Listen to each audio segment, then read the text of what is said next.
G'day guys, welcome to the Caulfield preview for July 29. We've got Drew as normal, and we've also got Luke.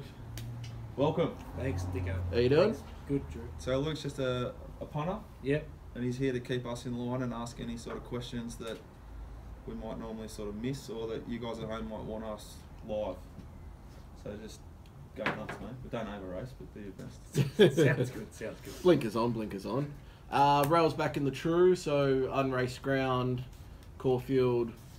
I'm going to have a walk tomorrow. There's still rain around. I haven't bothered to walk it yet because I just know it's going to be perfect to win from anywhere.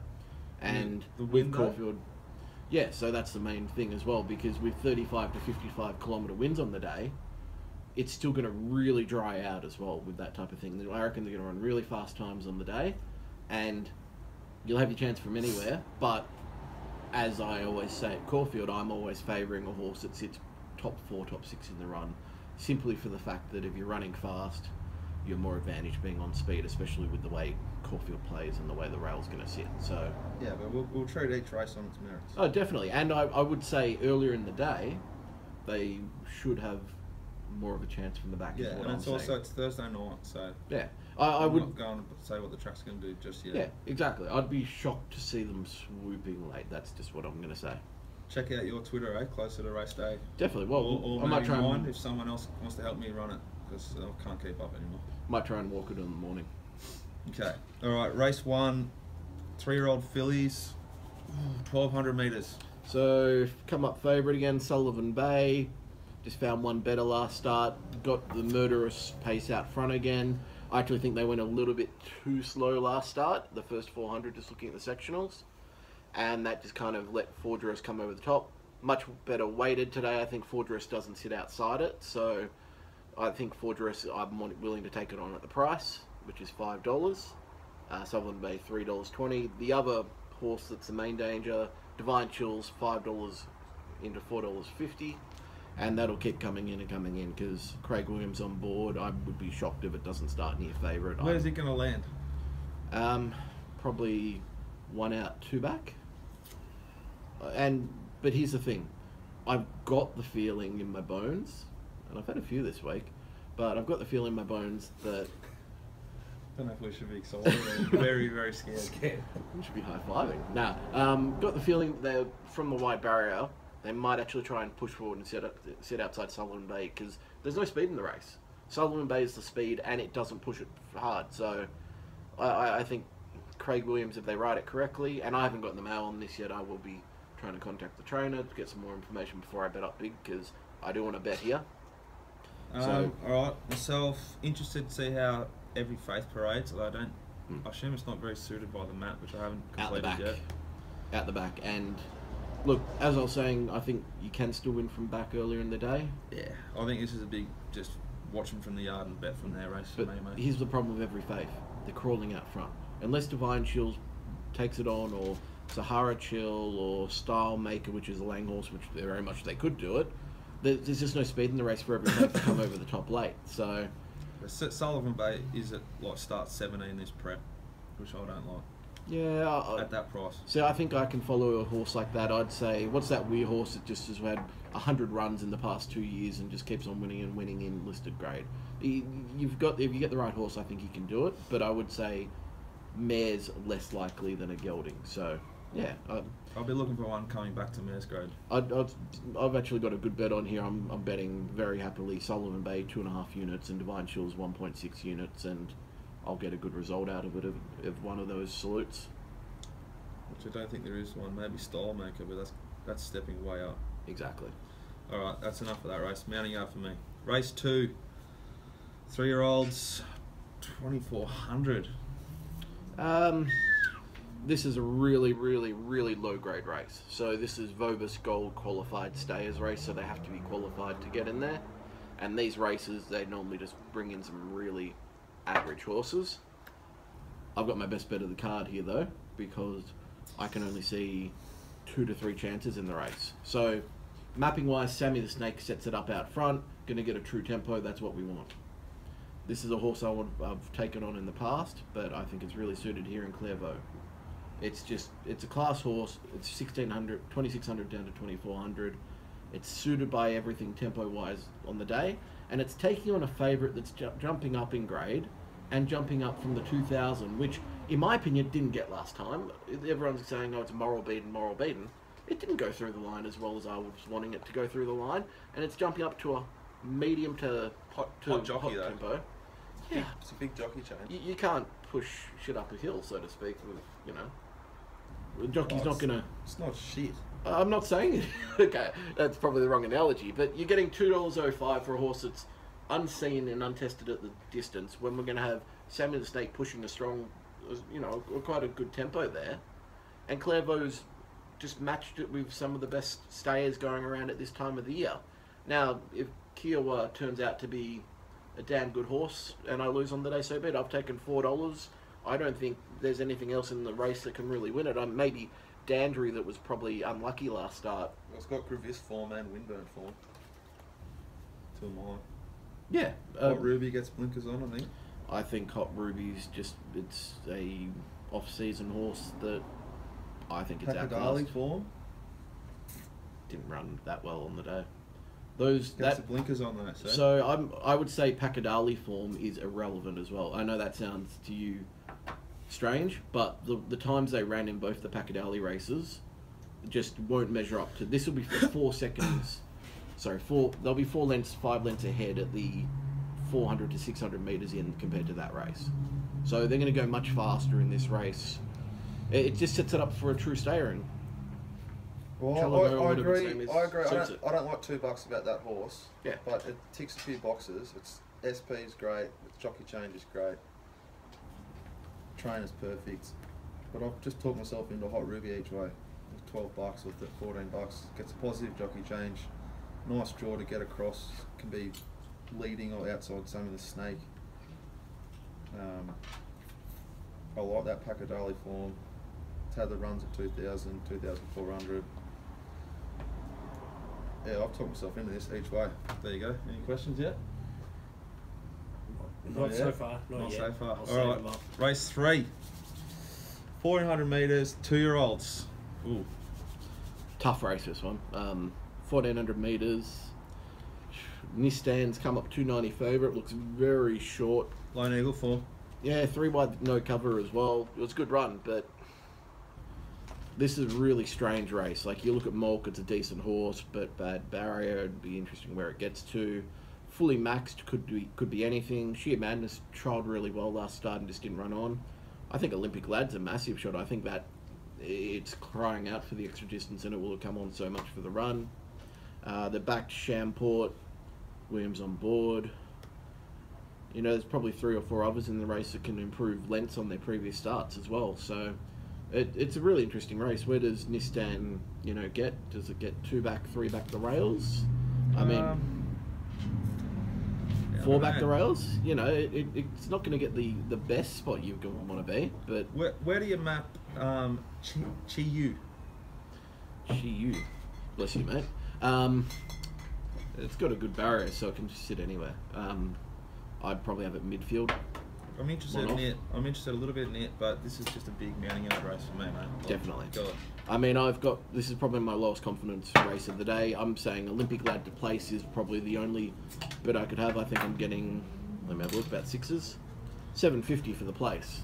I'm happy to have a small go. These are some of the races where I reckon you get the biggest edge from the yard, because there's a lot of horses here that you don't know what they got yet. Yeah. But you can really get a guide more so from the yard. You know what I mean? Like you're less. Yeah. There's less. They're not as known, so you get a better price if you find the right one, sort of thing. And what I've found from his stuff when he does this is if a horse hasn't paraded very well the last time, that's for these races, it's the most important thing that you can see. Like if you see that progression, 1,200 to 1,400, and you see that he's written it down, oh, I'm not sure about it yet, or next start, or something like that, a bit fat, or just not showing me the right things, and it runs okay, they can improve 3-4 lengths based on. Plus, I've been watching Racing.com while I've been cooking dinner last 2 nights. They've had a Lonhro special on. It's a Lonhro cult. Chi-Yu. Gun. Big watch from the yard. What's the 2 main things you'll look for in the yard?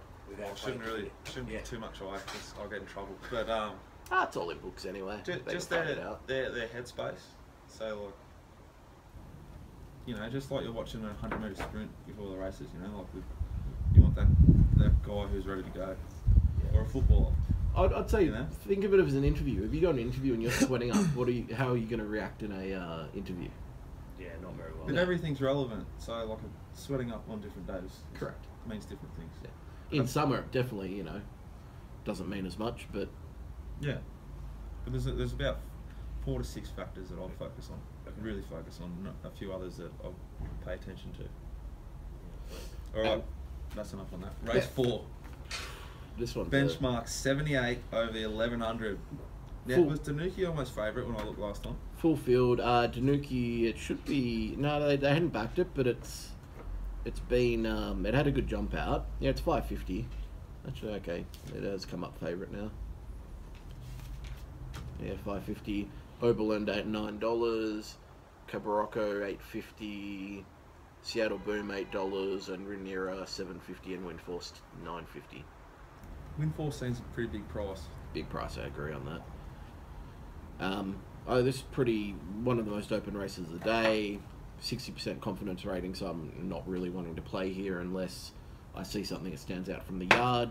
I've got Windforce on top. I think it did everything right last start. It's got the great form lines that you can just, you know, ride around. It's got your old mate Portman, who has cost me a $50 donation to charity. Yep, so it should. And I'll chuck that up. I'm 4 from 4 morals on the show. I'll chuck that up on Twitter just so everyone sees it goes through as well. Can you put hashtag 4 from 4? Probably not. I think you should do the right thing and put it up. And, sorry, who else beat it on the day? So it had Portman form and Leodoro form. So, great form lines. And I reckon Seattle Boom's just been going really well in the past. And 3-length win first up. Beat some nice types over at Morfettville, and it just comes in with the right form.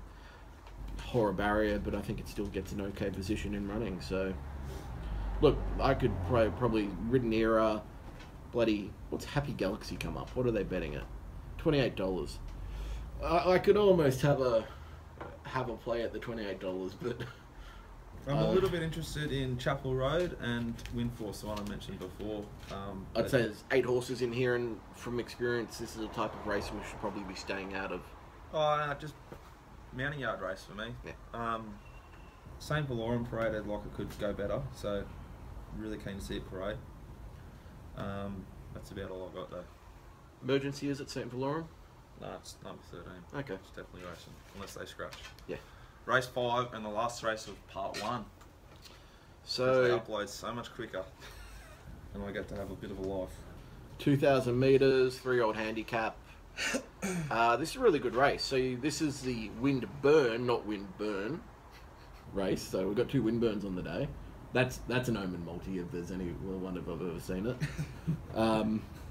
So all out of love based on its last run. It can't win. Wind burns $8.50 is probably over the odds considering what it did.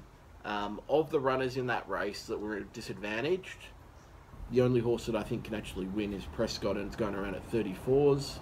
First it's emergency, but it gets a run now. They put it up 60s, and that was absolute overs because this horse was just not ridden out, and it was absolutely flying top of the straight.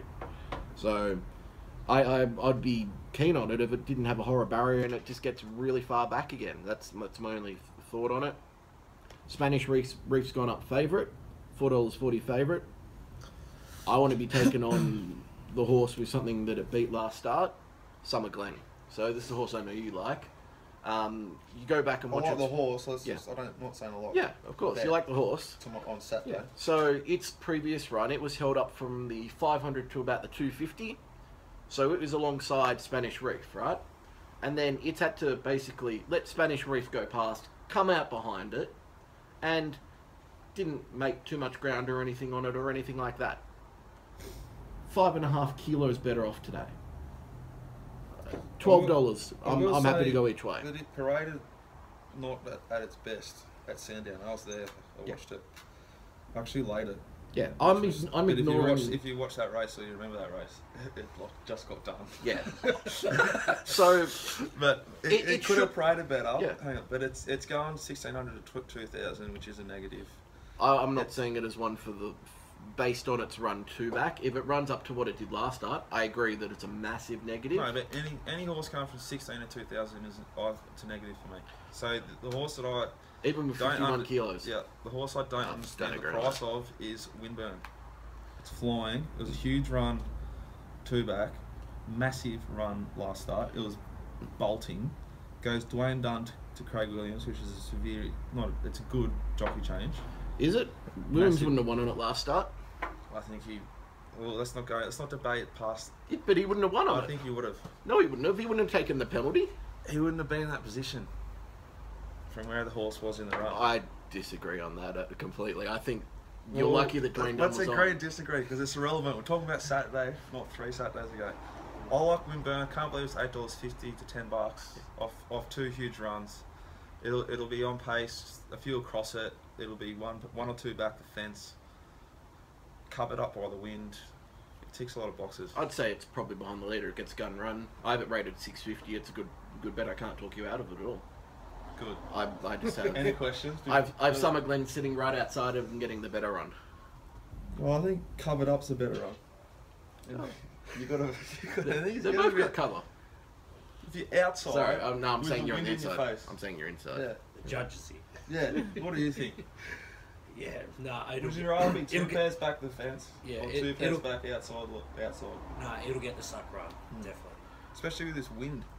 As we talk about it on Thursday night, I'm a bit nervous about tipping people into horses that are going to be blown away. It's a northerly. Like, it's not like if it was south. It's a 2,000 metre race. They're going to get it from all angles. Yeah. So, no on issues. the fence is better, I think. But anyway, part 1, done and dusted. Yep, done and dusted. No more questions for part 1? First 5 races? No. Beautiful. We'll be back, guys.